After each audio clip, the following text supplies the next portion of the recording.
Welcome to today's Explainer. We spend roughly a third of our entire lives at work, and we're always kind of obsessing over metrics, output, and the bottom line. But what if the true driver of workplace performance isn't some fancy new software tool or a super aggressive management strategy? What if it's something entirely unseen?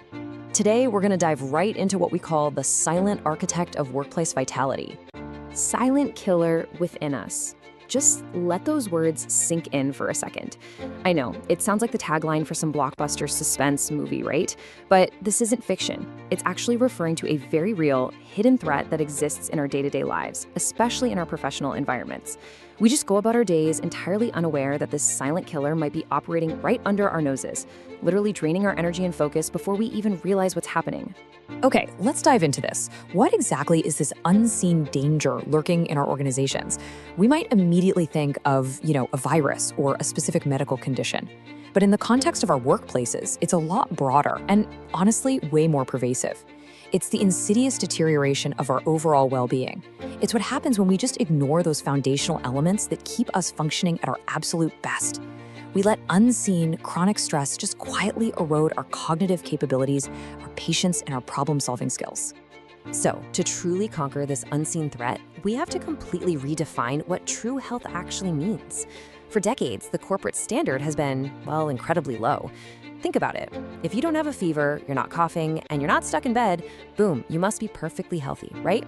Maybe they throw in a casual wellness pizza party on Friday and call it a day. But modern reality demands so much more than that.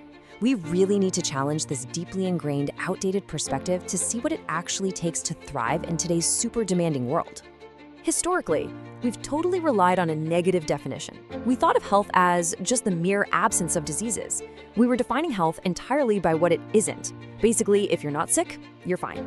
But the true modern definition demands a positive, active state. It's about physical and mental well-being. It's about vitality, resilience, balance. Being healthy doesn't just mean you avoided the flu this year. It means you are actively well, operating at your absolute peak physical and cognitive capacity. And this brilliantly illustrates how true health is fundamentally a dual-natured reality. You could have perfect blood pressure, a flawless immune system, and, run marathons every weekend. But if your mind is overwhelmed by cognitive overload, relentless stress, or burnout, you are simply not healthy.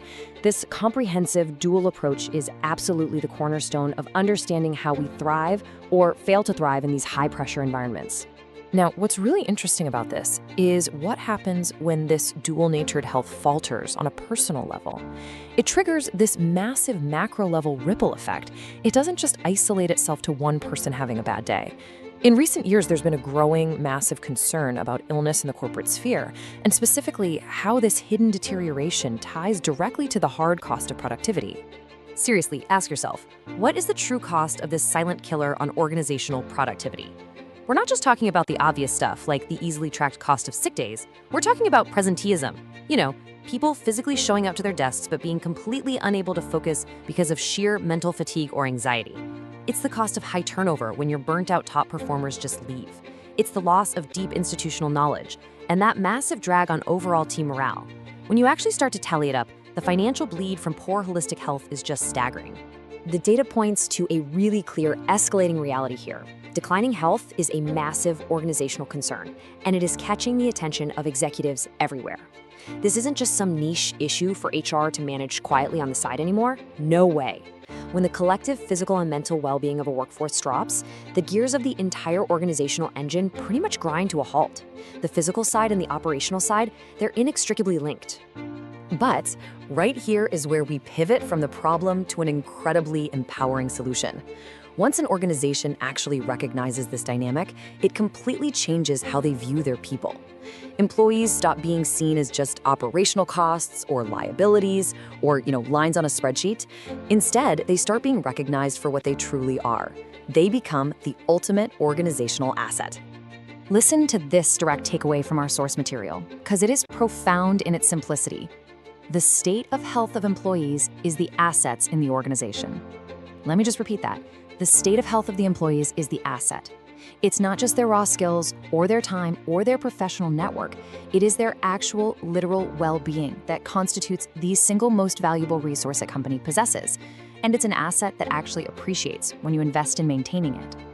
So the crucial point is this: there's an undeniable relationship bridging the gap to success. Picture this: you have the organization on one side relentlessly aiming for goals and productivity.